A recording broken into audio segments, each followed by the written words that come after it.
আসসালামু আলাইকুম এভরিওয়ান। আজকে আমরা জব সলিউশন নিয়ে পড়াশোনা করব। বিভিন্ন চাকরির পরীক্ষার জন্য আমাদের জব সলিউশন খুবই গুরুত্বপূর্ণ, সামনে প্রাইমারি এক্সামের জন্য গুরুত্বপূর্ণ। আপনারা যারা ভিডিওটি দেখতে এসেছেন তাদের সবার কাছে আমার রিকোয়েস্ট, কাইন্ডলি আমার চ্যানেলটিকে সাবস্ক্রাইব করে দিন। আমি আমার চ্যানেলে আপনাদের জন্য এভাবে জব সলিউশন পড়ে দিচ্ছি, যাতে করে আপনারা শুনে শুনে মুখস্থ করতে পারেন।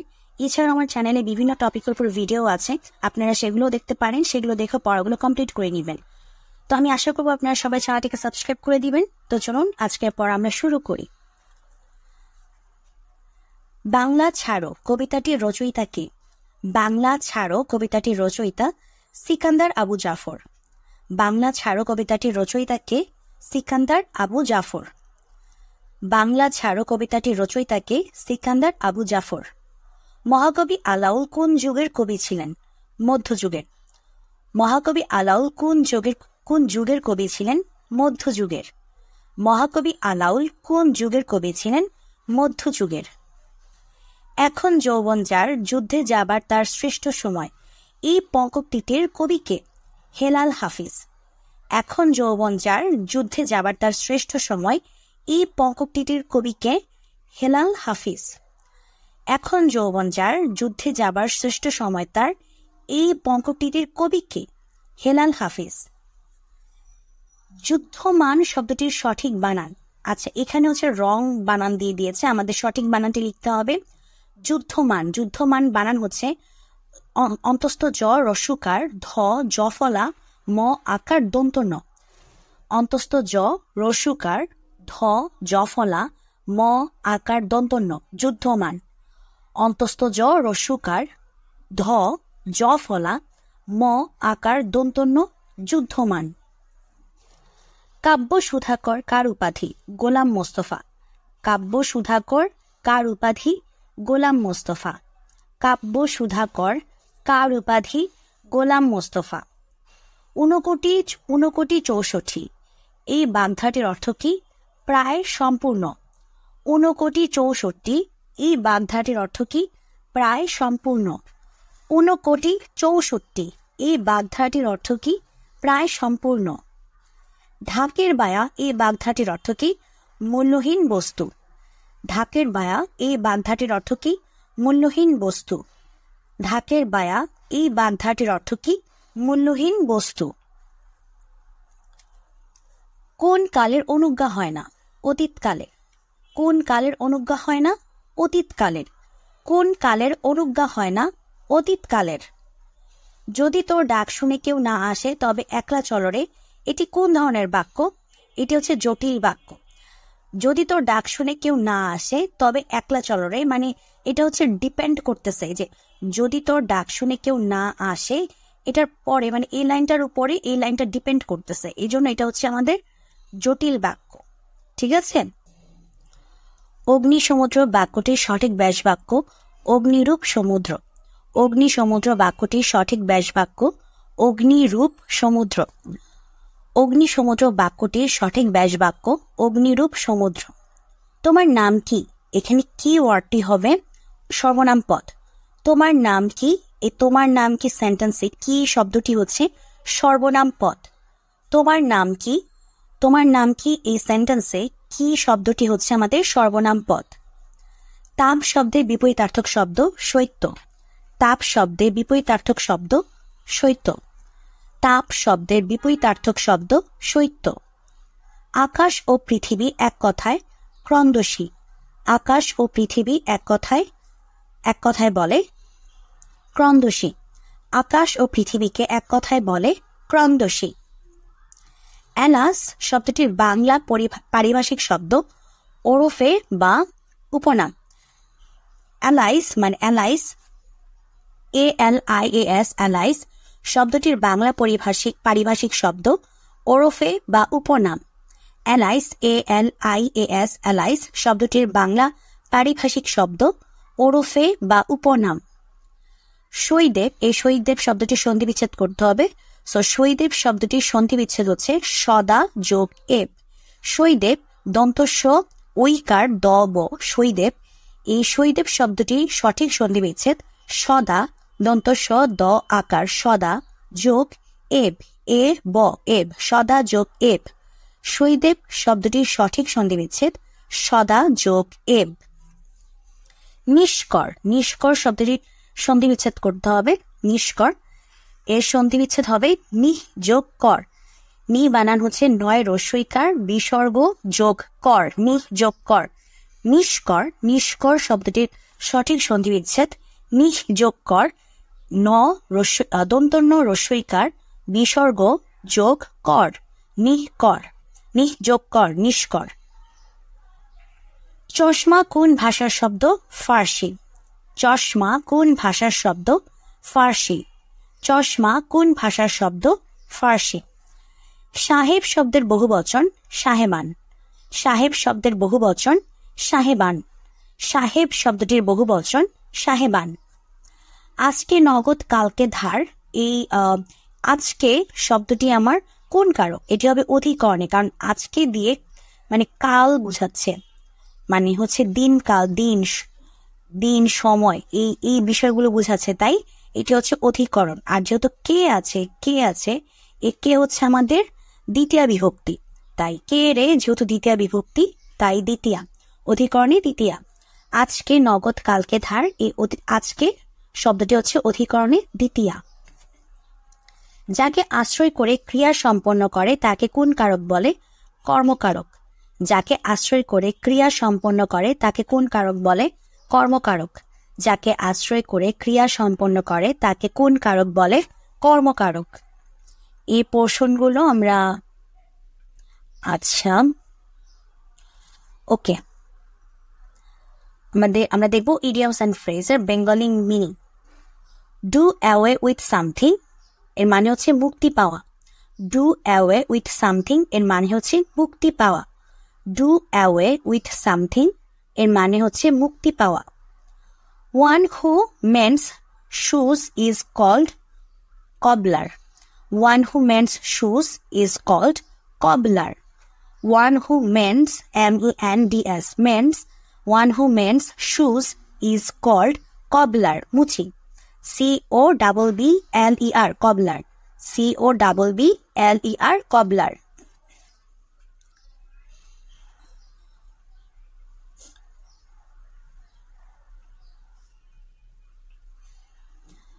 আমাদের আন্ডারলাইন পার্টটিকে কারেক্ট করতে হবে। ওকে, আমরা দেখি কিভাবে কারেকশন করব। Please take all your belongings in you as you leave the aircraft. ওকে, যেহেতু আমাদের এই পার্টটুকুকে কারেক্ট করতে হবে, সো এটা কারেক্ট হবে belongings with you. Please take all your belongings with you leave the aircraft. belongings মানে আমাদের এই লাইনটুকুতে আমাদের হবে হচ্ছে belongings with you. Please take all your belongings with you leave the aircraft. Please take all your belongings with you leave the aircraft. They live over the outskirts of Frankfurt almost in the countryside. তো আমাদের এই leave over হয় না, live on হয়, বসবাস করা। Leave on মানে বসবাস করা। সো আমাদের এখানে লিভ ওভার হবে না, লিভ অন হবে। So they live on the outskirts of Frankfurt almost in the countryside. They live on the outskirts of Frankfurt almost in the countryside. Let the sleeping dogs take rest. এখানে slept হবে না, let the sleeping dogs take rest.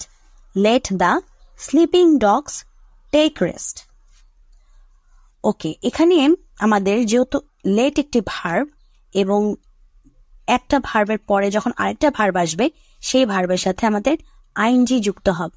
So এটা তো আমাদের past টেন্সে কখনোই হবে না, তাই হচ্ছে এই জায়গাটাতে হয়ে যাবে স্লিপিং, আর বাকিটাও তো ঠিকই আছে, dogs take. So let's the sleeping dogs take rest. Let the sleeping dogs take rest. আচ্ছা, আমাদের এখন ট্যাগ কোশ্চেন করতে হবে। I did the work nicely, didn't I?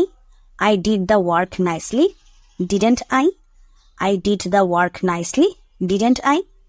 No way can I trust him. যেহেতু এখানে অলরেডি নো আছে, তাই আমাদের ট্যাগ কোশ্চেন করার সময় হবে can I. No way can I trust him, এর ট্যাগ কোশ্চেন হবে can I. No way can I trust him, এর ট্যাগ কোশ্চেন হবে ক্যান আই। আমাদের এখন রাইট ফর্ম অফ ভার্ব, সঠিক রাইট ফর্ম অফ ভার্ব বসাতে হবে। সো যেহেতু ইয়েস্টারডে আছে, আর ইয়েস্টারডে থাকলে আমরা জানি আমাদের সেন্টেন্স হয় পাস্ট ইনডিফিনিটে। ওকে, সো এই জন্য হবে yesterday I did the work. Yesterday I did the work. A pair of tongs is no chip.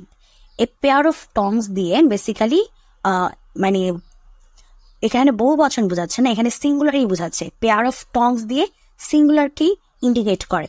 যেহেতু সিঙ্গুলার, যেহেতু আমাদের সাবজেক্টটা সিঙ্গুলার, সো ভার্ব হয়ে যাবে singular. So a pair of tongs is no cheap. A pair of tongs is no cheap. I accompanied by 5 more people in good health at the camp in 2020. ওকে, এখানে হচ্ছে এই যে accompanied by, এই accompanied থাকলেও মানে আমাদের sentence যদি accompanied থাকে, এর পূর্বে যে সাবজেক্টটি বসে এই সাবজেক্ট অনুযায়ী আমাদের ভার্বটা হবে। সো এই জন্য এখানে ওয়াজ হয়ে গেছে, মানে সিঙ্গুলার। যেহেতু আমাদের সাবজেক্ট সিঙ্গুলার, আমাদের সাবজেক্ট যেহেতু সিঙ্গুলার, তাই আমাদের ভার্বটাও সিঙ্গুলার হয়ে গেছে। ঠিক আছে, তো কিভাবে মনে রাখবো? এই অ্যাকম্পানিড বাই, এটা যদি আমাদের সেন্টেন্স থাকে, এর পূর্বে যে সাবজেক্টটি থাকবে সেই সাবজেক্ট আমাদের দেখতে হবে সিঙ্গুলার না প্লুরাল। যদি সিঙ্গুলার হয় ভার্ব সিঙ্গুলার, যদি প্লুরাল হয় ভার্ব প্লুরাল।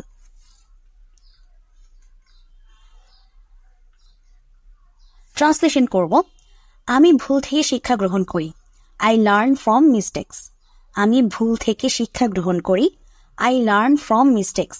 আমি ভুল থেকে শিক্ষা গ্রহণ করি। I learn from mistakes. গতকাল আমি আমার বিড়ালকে খাইয়েছিলাম।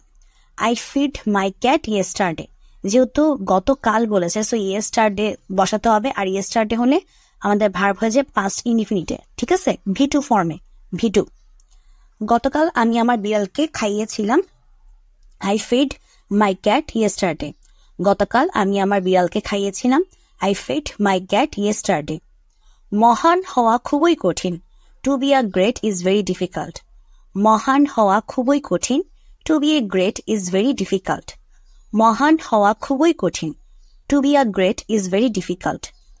বিপদে ধৈর্য ধরো। Keep patience in danger.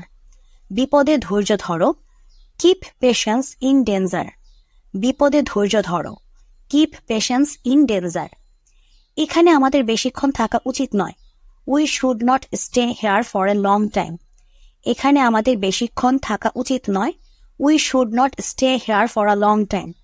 এখানে আমাদের বেশিক্ষণ থাকা উচিত নয়। We should not stay here for a long time. আচ্ছা, আমাদের কারেক্ট স্পেলিং লিখতে হবে।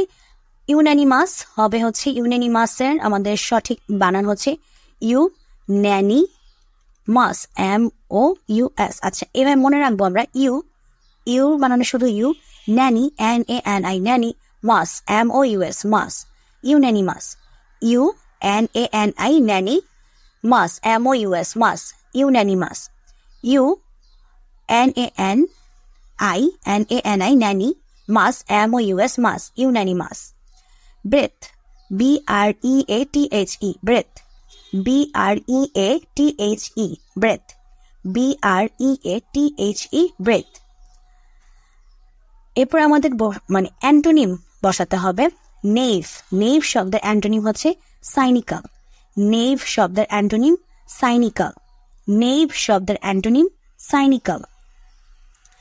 ট্রেটরের ফেমিনিন ফর্ম হবে, মানে ট্রেটর হচ্ছে আমাদের মাস্কুলিন ফর্ম, সো ট্রেটরের আমাদের ফেমিনিন ফর্ম হবে ট্রেট্রেস। Traitor, TRAITOR, traitor. Traitor, TRAITOR, traitor. Traitor হচ্ছে আমাদের মাস্কিউলিন ফর্ম, এর ফেমিনিন ফর্ম হবে TRAITRESS।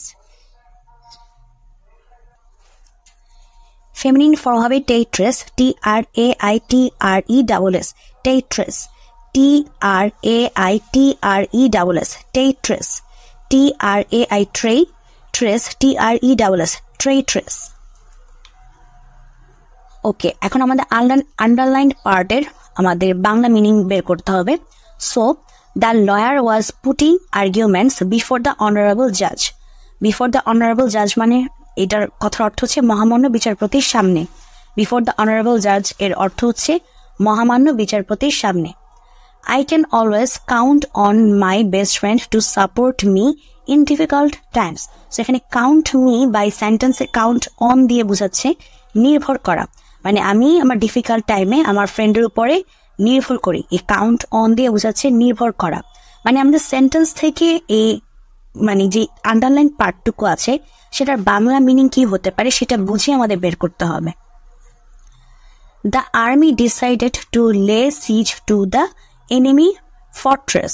So এখানে lay siege to মানে হচ্ছে ঘেরাও করা, মানে আমাদের এনিমির চারপাশে হচ্ছে আমাদের আর্মিরা কি করছে, ঘেরাও করছে, ডিসাইড করছে তারা ঘেরাও করবে।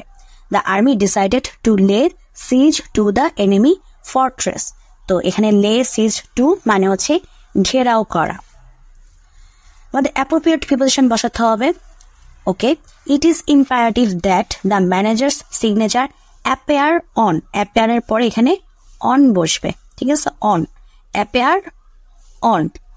It is imperative that the manager's signature appear on your card. It is imperative that the manager's signature appear on your card. He was sentenced to death for murder. Sentenced এর পরে to বসে। He was sentenced to death for murder. He was sentenced to death for murder. I have no zest for listening to music. I have no zest for listening to music. I have no zest, zest এর পরে for বসে। I have no zest for listening to music. এরপর আমাদের সাধারণ জ্ঞান। বীরশ্রেষ্ঠ মতিউর রহমানকে নিয়ে যে ছায়াছবি নির্মিত হয়েছে তার নাম কি? অস্তিত্বে আমার দেশ। বীরশ্রেষ্ঠ মতিউর রহমানকে নিয়ে যে ছায়াছবি নির্মিত হয়েছে তার নাম কি? অস্তিত্বে আমার দেশ। বীরশ্রেষ্ঠ মতিউর রহমানকে নিয়ে যে ছায়াছবি নির্মিত হয়েছে তার নাম অস্তিত্বে আমার দেশ। দিল্লি সিংহাসনে আরোহণকারী প্রথম মুসলমান নারী সুলতানা রাজিয়া। দিল্লি সিংহাসনে আরোহণকারী প্রথম মুসলমান নারী সুলতানা রাজিয়া। দিল্লির সিংহাসনে আরোহণকারী প্রথম মুসলমান নারী সুলতানা রাজিয়া। বিশ্বের প্রায় সব দেশ কোন আন্তর্জাতিক সংস্থার সদস্য? জাতিসংঘ। বিশ্বের প্রায় সব দেশ কোন আন্তর্জাতিক সংস্থার সদস্য? জাতিসংঘ। বিশ্বের প্রায় সব দেশ কোন আন্তর্জাতিক সংস্থার সদস্য? জাতিসংঘ। মুজিব একটি জাতির রূপকার সিনেমাটি মুক্তি পায় 13 অক্টোবর 2023। মুজিব একটি জাতির রূপকার সিনেমাটি মুক্তি পায় 13 অক্টোবর 2023। মুজিব একটি জাতির রূপকার সিনেমাটি মুক্তি পায় 13 অক্টোবর 2023। শহীদ সেলিনা পারভীন পেশায় কি ছিলেন? সাংবাদিক। শহীদ সেলিনা পারভীন পেশায় কি ছিলেন? সাংবাদিক। শহীদ সেলিনা পারভীন পেশায় কি ছিলেন? সাংবাদিক। ব্লু ব্যারেট কি? ব্লু ব্যারেট হচ্ছে জাতিসংঘ শান্তিরক্ষা বাহিনীর শিরস্ত্রাণ। Blue beret, BERET, beret. Blue beret কি? ব্লু ব্যারেট হচ্ছে জাতিসংঘ শান্তিরক্ষা বাহিনীর শিরস্ত্রাণ। ব্লু ব্যারেট হচ্ছে জাতিসংঘ শান্তিরক্ষা বাহিনীর শিরস্ত্রাণ। VWP এর পুনরূপ হচ্ছে ভিসা ওয়েভার প্রোগ্রাম। VWP এর পুনরূপ কি? Visa waiver programme. VWP এর পুনরূপ কি? Visa waiver program. Yom Kippur যুদ্ধ কত সালে অনুষ্ঠিত হয়? 1973 সালে। ইয়ম কিপ্পুর যুদ্ধ কত সালে অনুষ্ঠিত হয়? 1973 সালে। ইয়ম কিপ্পুর যুদ্ধ কত সালে অনুষ্ঠিত হয়? 1973 সালে। ইউক্রেনের মুদ্রার নাম কি? রিভনিয়া। ইউক্রেনের মুদ্রার নাম কি? রিভনিয়া। ইউক্রেনের মুদ্রার নাম কি? রিভনিয়া। সপ্তাহের 7 দিনকে কারা বিভক্ত করে? ক্যালোডিওরা। সপ্তাহের 7 দিনকে কারা বিভক্ত করে? ক্যালোডিওরা। সপ্তাহের 7 দিনকে কারা বিভক্ত করে? ক্যালোডিওরা। কোন যুগ প্রাচীন ভারতের স্বর্ণযুগ হিসেবে পরিচিত? গুপ্ত যুগ। কোন যুগ প্রাচীন ভারতের স্বর্ণযুগ হিসেবে পরিচিত? গুপ্ত যুগ। কোন যুগ প্রাচীন ভারতের স্বর্ণযুগ হিসেবে পরিচিত? গুপ্ত যুগ। চাণক্য কে ছিলেন? চন্দ্রগুপ্ত মৌর্যের প্রধানমন্ত্রী ছিলেন। চাণক্য কে ছিলেন? চন্দ্রগুপ্ত মৌর্যের প্রধানমন্ত্রী ছিলেন। চাণক্য কে ছিলেন? চন্দ্রগুপ্ত মৌর্যের প্রধানমন্ত্রী ছিলেন। শুষ্ক বরফকে কি বলা হয়? Carbon dioxide. শুষ্ক বরফকে কি বলা হয়? Carbon dioxide. শুষ্ক বরফকে কি বলা হয়? Carbon dioxide. হামাস কি? হামাস হচ্ছে ফিলিস্তিনের স্বাধীনতাকামী সশস্ত্র গোষ্ঠী। হামাস কি? হামাস হচ্ছে ফিলিস্তিনের স্বাধীনতাকামী সশস্ত্র গোষ্ঠী। হামাস কি? হামাস হচ্ছে ফিলিস্তিনের স্বাধীনতাকামী সশস্ত্র গোষ্ঠী। 1966 সালের 6 দফার কয়টি দফা অর্থনৈতিক বিষয়ক ছিল? 3টি। 1966 সালের 6 দফার কয়টি দফা অর্থনৈতিক বিষয়ক ছিল? 3টি। 1966 সালের 6 দফার কয়টি দফা অর্থনৈতিক বিষয়ক ছিল? 3টি। সংবিধানে আন্তর্জাতিক চুক্তির কথা বলা আছে কত অনুচ্ছেদে? 145-এর ক নং অনুচ্ছেদে। সংবিধানে আন্তর্জাতিক চুক্তির কথা বলা আছে কত নং অনুচ্ছেদে? 145-এর ক নং অনুচ্ছেদে। সংবিধানে আন্তর্জাতিক চুক্তির কথা বলা আছে কত অনুচ্ছেদে? 145-এর ক নং অনুচ্ছেদে। খাঁচার ভেতর অচিন পাখি কেমনে আসে যায় গানটির রচয়িতা কি? লালন শাহ। খাঁচার ভেতর অচিন পাখি কেমনে আসে যায় গানটির রচয়িতা কে? লালন শাহ। খাঁচার ভেতর অচিন পাখি কেমনে আসে যায় গানটির রচয়িতা লালন শাহ। ফর্মুলা 1 কি? ফর্মুলা 1 হচ্ছে কার রেসিং প্রতিযোগিতা। কার মানে হচ্ছে গাড়ি। সো ফর্মুলা 1 কি? ফর্মুলা 1 হচ্ছে কার রেসিং প্রতিযোগিতা। ফর্মুলা 1 কি? ফর্মুলা 1 হচ্ছে কার রেসিং প্রতিযোগিতা। কার্টাগোনা প্রোটোকল কি? কার্টাগোনা প্রোটোকল হচ্ছে জৈব নিরাপত্তা বিষয়ক প্রোটোকল। কার্টাগোনা প্রোটোকল কি? কার্টাগোনা প্রোটোকল হচ্ছে জৈব নিরাপত্তা বিষয়ক প্রোটোকল। কার্টাগোনা প্রোটোকল কি? কার্টাগোনা প্রোটোকল হচ্ছে জৈব নিরাপত্তা বিষয়ক প্রোটোকল। বঙ্গবন্ধু কবে প্রথম আওয়ামী লীগের সভাপতি নির্বাচিত হন? 1 মার্চ 1966। বঙ্গবন্ধু কবে প্রথম আওয়ামী লীগের সভাপতি নির্বাচিত হন? 1 মার্চ 1966। বঙ্গবন্ধু কবে প্রথম আওয়ামী লীগের সভাপতি নির্বাচিত হন? 1 মার্চ 1966। আচ্ছা, এরপরে হচ্ছে ম্যাথ তো আমরা আলাদা দেখবো।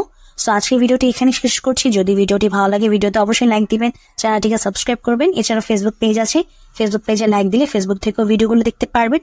আশা করবো আপনারা সবাই চ্যানেলটিকে সাবস্ক্রাইব করে প্রতিদিন এভাবে ভিডিও দেখে পড়াশোনা করবেন।